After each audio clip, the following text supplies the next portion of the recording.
Yo, peace was good. Welcome to another installment of CD collection. This is part 45. It's gonna be my last CD collection I do for the year because the year's ending. Hopefully, Merry belated Christmas. Hopefully everybody had a wonderful Christmas.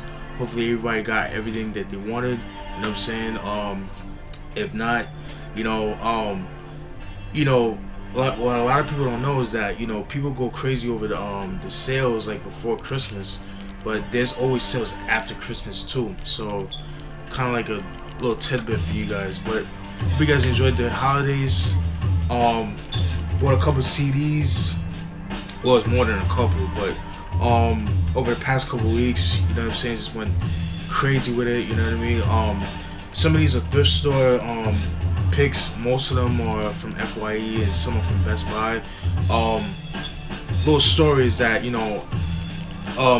the CD, the iPod I used to have, that used to hear all the classic songs and all that stuff like that, it went bad on me, so I had to return it on Best Buy, and I was trying to get another one, but unfortunately, they went out of print, so I had to I returned it, but I ended up getting a gift card, so, and on top of that, they gave me my money back, but in a gift card, plus the extra money that I used for the warranty, so I ended up spending mad bread. So I bought like mad CDs from Best Buy, and also used that on Blu-rays that I bought over that same couple weeks ago and stuff like that. Alright, like I said, I'll show you guys the Blu-ray DVD collection that I bought. I'll just show you guys my whole Blu-ray DVD collection. So without further ado, let's start with the first CD of the video. Enya. This is her first album, self-titled album. This was released in 1986. For those who don't know what Enya is, she's a new age artist, new age singer from Ireland. She's from Ireland, and she's very iconic in the new age genre. You know what I mean? Like she's like the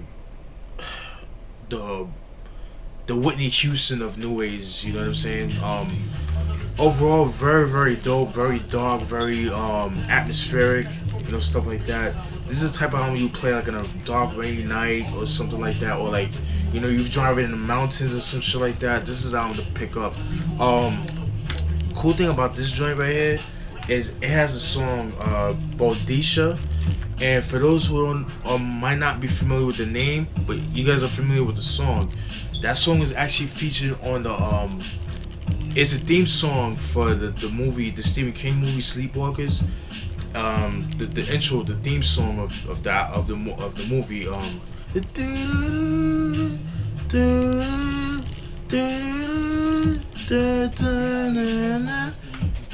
I know you guys know that sample, and Fuji's, they use that same sample for Ready or Not. So and that's where they got that sample from. So it's from this album right here. But yeah, very, very, very, very dope album. Like I said, if you like new age, you like atmospheric type of music, this definitely could be soundtrack music, score music, you know what I mean? But yeah, I highly recommend. I got it for dumb cheap. I got it at a thrift store, so I was like, yo, let me pick this up. But yeah, Enya, self-titled Enya, released in 1986. Alright, then we got the Heatmakerz The Rush, the official street album, released in 2007. Heatmakerz, everybody should know who the Heatmakerz are, or for those who don't know, they're a production duo from the Bronx, New York, known for their affiliation with Dipset. When Dipset first started, well, I don't say start because they've been together since the late 90s, but when they first came out commercially, when they started making music back in 2001, 2002 on the mixtape scenes, a lot of the beats were made by Heatmakerz, and they were very instrumental on the first Diplomatic Immunity album and stuff like that. Very iconic. They have that real iconic sound of the early 2000s, that early 2000 New York sound that everyone went crazy over. Had a good run for a couple years, but then it just kind of died out over the years. People just kind of got tired of the sound, I guess, you know what I mean? And they kind of like steered clear from Heatmakerz, and they kind of went going towards A-Rap music, which I do love. A-Rap music, yo, his beats is fucking sick, yo. But anyways, enough of your A-Rap music. We talked about Heatmakerz. This is their debut album, I guess. It's a producer album. This is pretty much you know, beats that they made and they have cats rapping over it. That's pretty much it. Yeah, it's pretty cool, man. It's pretty decent. You know, nothing to it. You know, it's just like, you know, typical, you know, New York mixtape hip hop type shit. You know, like the street shit, you know what I mean? But just like of that time back in 2007, stuff that you would hear on mixtapes, you know what I mean? So, but yeah, I like it. I fucks with it. Like, if you like Heatmakerz, like you miss that sound, then this is that one to pick up, you know what I mean? But yeah, Heatmakerz, The Rush, released in 2007. Then, gotta get a drink. Excuse me. Alright. Then we got The Vagabond by Speech of Arrested Development, released in 2005. For those who don't know who Speech is an MC from Georgia. From I think he's from Atlanta, Georgia. I know he's from Georgia, but I can't remember what part of Georgia. But Speech, he was the lead rapper of a group called Arrested Development. I believe they only came out with 2 albums. I have both albums too.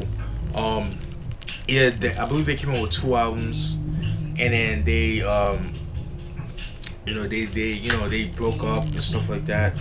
And then, you know, Speech came out with a solo album back in 1996. You know, I don't have that in my collection. I do want to get it. This is actually my first Speech album that I ever copped, you know what I mean? It's called The Vagabond.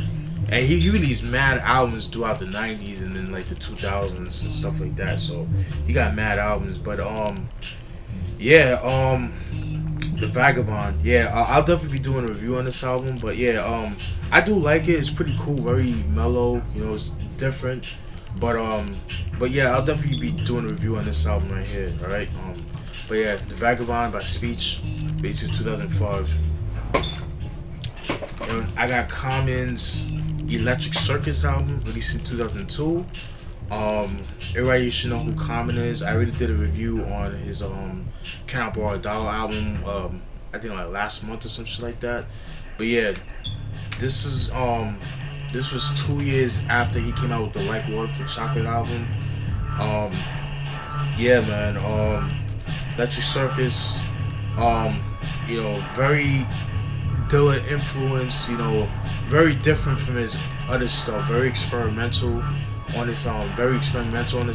You know, a lot of people will kind of give him shit about this album because of the sound of the album, you know what I mean? But yeah, like I said, I'll definitely be doing a review on these albums, so yeah, stay tuned for that. The single off the album, I believe, is Come Close, featuring Mary J. Blige. Fucking love that song. I thought that was a pretty cool song, very dope.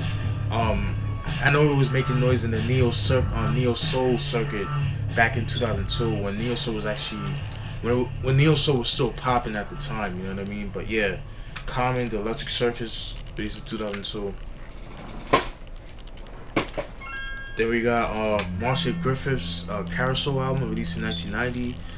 Marcia Griffith, she's a reggae icon in the reggae world, you know what I'm saying? Very, very, very dope singer. Fucking love her music. This album's a little bit different than her other stuff. This album is a little bit more Americanized. You know, it's kind of pertaining more to like dance, you know what I mean? Like American dance music in a sense, you know what I mean? Like songs like Electric Boogie. Everybody knows Electric Boogie. I mean, they perform that song at weddings and stuff like that. And I didn't realize it was her that made that song, you know what I mean? And it was like, oh shit. I grew up listening to that song and just dancing to that shit in you know, weddings and parties and stuff like that. But yeah, like I said, it doesn't really have that reggae sound that she's known for. Like I said, it's like more pertaining to like the American audience, you know what I mean? Like I said, like you perform this album like parties and weddings and stuff like that. And that's what I got from this. You know what I'm saying? So, Marcia Griffiths, Carousel, released in 1990. Then we got Funkmaster Flex, Volume 3, Mixtape, the final chapter, released in 1998. Everybody should know who Funkmaster Flex is. Iconic DJ. And then in New York, sorry, that's my phone. Iconic DJ, New York DJ, and you know Hot 97 and the radio circuit and the mixtape circuit and stuff like that. Been making mad noise since the early 90s, man. Professionally, I should say. 'Cause, I mean, he's been doing shit since the 80s, but professionally wise, I should say it. I'm saying like he's been making noise. He's done stuff with Nine with the song 6 Million Ways to Die, Choose One. That came out back in '93 when Nine just came out. Like he wasn't really known at that time. At that time, he was known as 9M Double. You know, this is before What You Want and you know all that other stuff. Overconfident and stuff like that. That was like 2 years prior. But very dope album. There's a single off this album, which is what's the single off this album?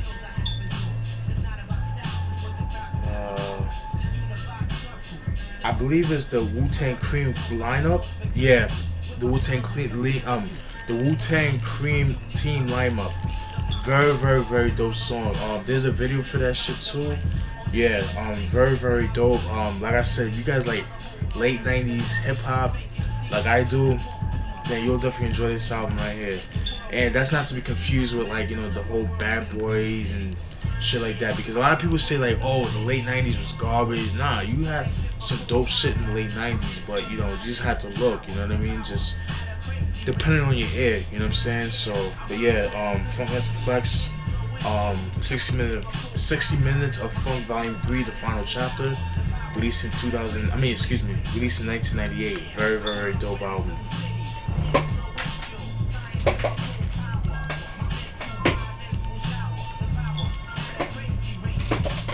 Then we got Massive Attack's I believe it's their third album? Yeah, I believe it's a third album. Mezannine, released in 1998. Yeah, man, I'm glad to own this album right here. Very dope, very classic album, and in the trip hop scene, you know what I mean? Very iconic in my opinion. To me, this is their best album in my opinion. Yeah, you know, known for singles like I believe Teardrop was a single. Matter of fact, that song Teardrop was actually featured on I think it was the original theme song for the TV show House. I looked it up. I think it was House, I believe. It's like one of those. It was like one of those medical shows that was popping at the time. That they used, you know what I mean? But I guess like they had to stop using it because of copyright infringement and stuff like that. You know how that shit go. But one of my favorite songs off the album is Black Milk. Fucking love that song, man. Yeah, Massive Attack, very dope. If you like trip hop music, you know, stuff like that. If you like trip hop, you like Portishead, you know, stuff like that, then you'll definitely enjoy this album right here, man. Very dope. I highly recommend it. Like I said, in my opinion, the best album in my opinion. But yeah, very dark, very dope. Type of album that you play like at night, like when you're driving, like you like going to the city, like you about to go like let's say like you living in New York and you about to drive to Manhattan or something. So you about to drive to the city, about to go clubbing, just going to have a night out in Manhattan. You driving, this is I'm gonna pop in. Or if you you know, if you about to go to Miami, you know, for the drive on I-95, you're going on I-95, you play this at night, and you play with your boys, you know, I mean, you drive with your boys, play this shit, you know what I mean? Very dope album right here. Highly recommend it. Alright.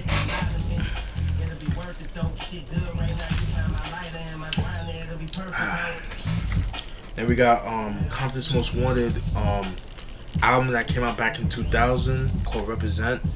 I believe this is their fourth album. Yeah, it's their fourth album together because they came out with Straight Outta not Straight Outta Compton. It's a Compton thing.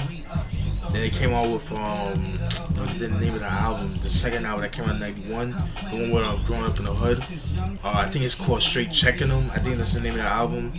And the third album, Music to Drive By, which I need to get my hands on those albums, but they're hard to come by.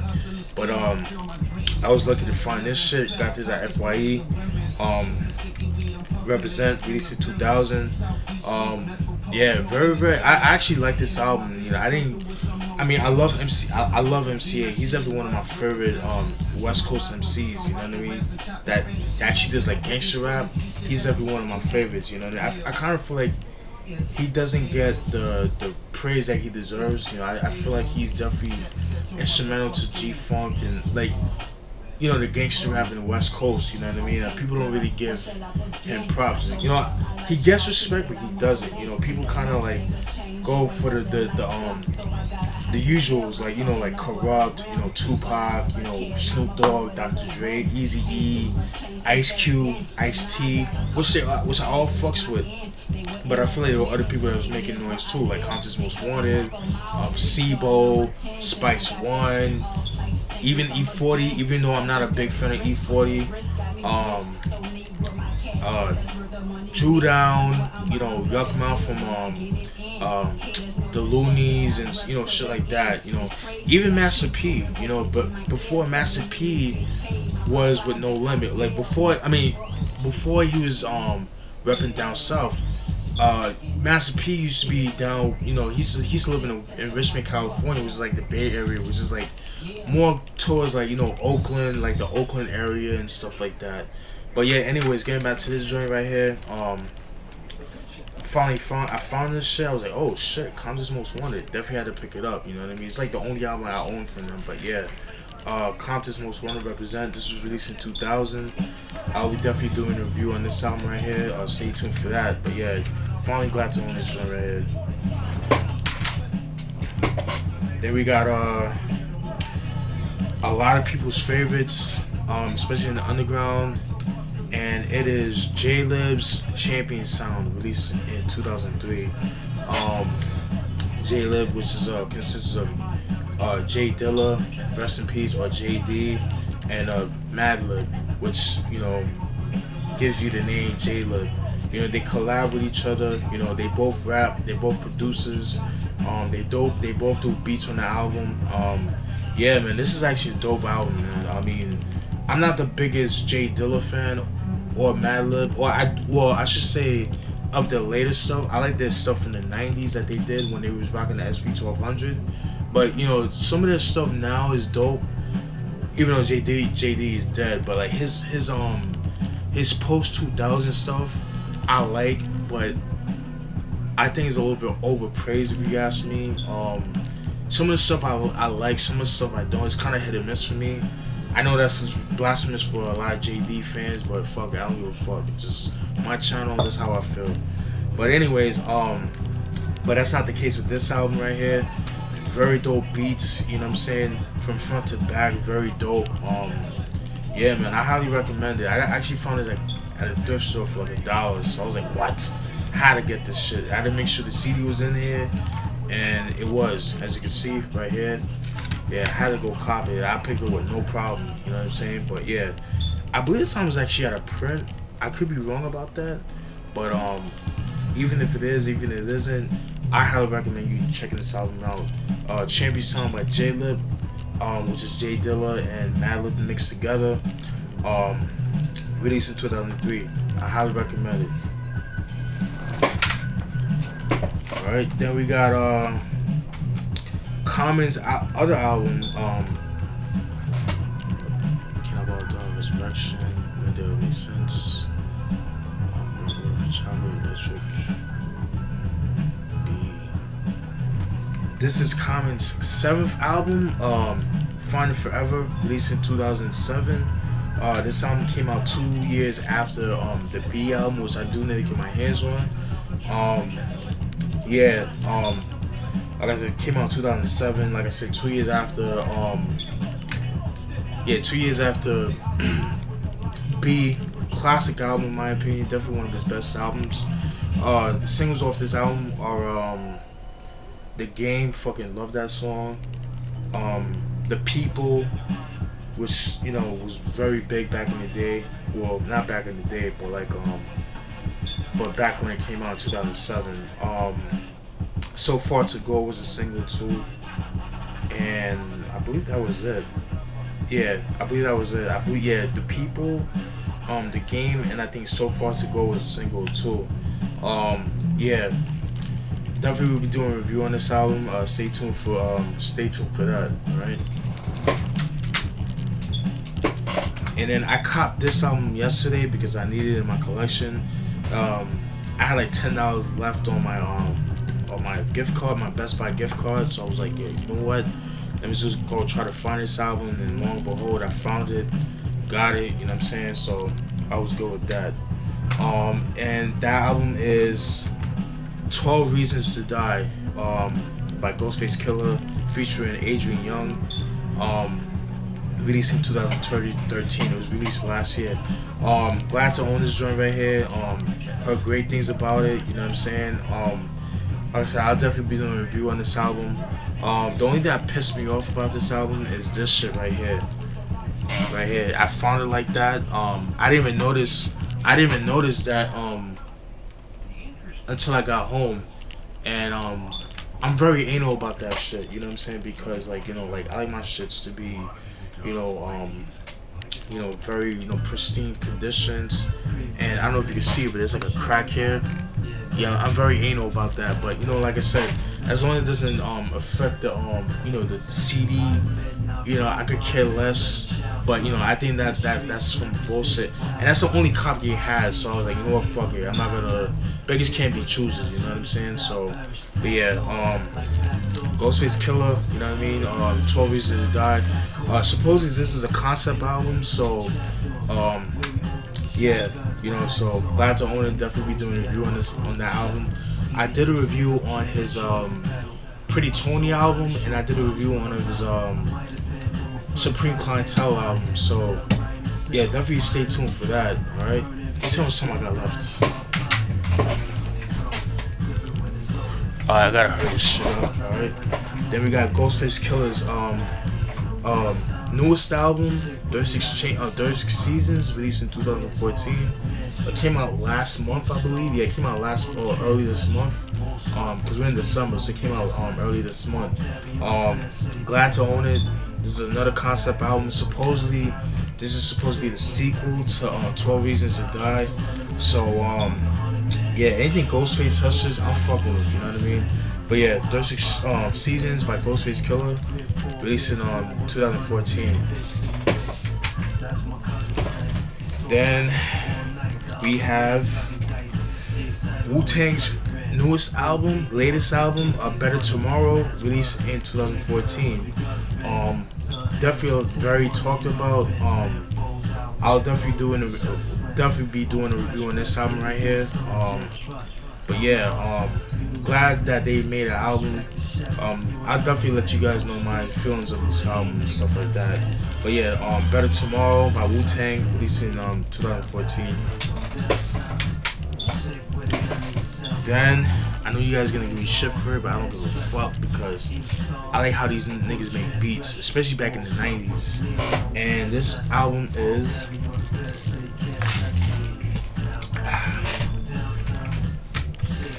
DJ Paul and Lorna Infamous, Come With Me to Hell Part 1, the remastered version. Like I said, I'm a big fan of 3 6 Mafia, particularly because of their beats and they were like horrorcore. Like when they first came out, they were like on a horrorcore tip. And you guys know I love horrorcore music, but if it's done right, and they were doing horrorcore when they first came out. This is an album that they came out back in 1994. But rest in peace to Lord Infamous. He died of a heart attack early sometime this year. I think back in September. I think he passed away. He died in his sleep of a heart attack. Yeah, man. This album actually came out back in 1994. It was a cassette only release, and I think it was only released in Memphis, so it was kind of hard to find. You would have to go to Memphis to actually buy it. But you know, they were known for like making a lot of tapes back in the day, and a lot of people love that sound, like I do too, and excuse me, a lot of people love that sound. So I guess for like a lot of requests, he was like, fuck it, let me make the fans happy, and he remastered it, he cleaned it up.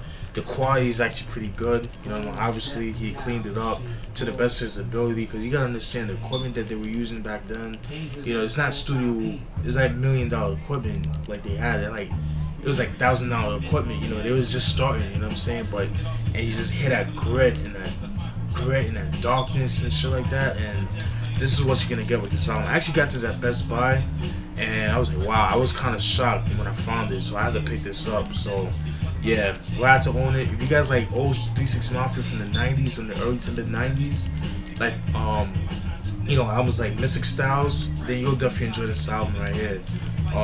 Yeah, and I'm glad to own it. And last but not least,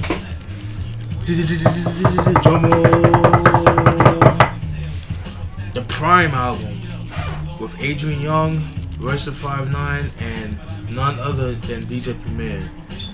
Alright, Prhyme is Royce da 5'9" and DJ Premier.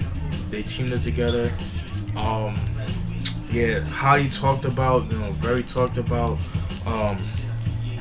Definitely had to own it, had to copy, DJ Premier, and Royce da 5'9", you know what I mean? Fucking Royce da 5'9", he definitely makes noise. He's definitely underrated in my opinion. Dope lyricist, you know what I'm saying, out of Detroit. But yeah, and that's it, folks. Sorry for the long, I know I talk a lot, but fuck it, I'm very detailed. I try to give you guys more than the average person, the average other, other reviewers and stuff like that, you know what I'm saying? So no shots to them, but I just try to be different, you know what I mean? But hope you guys enjoy the video. Stay tuned for more videos. Peace.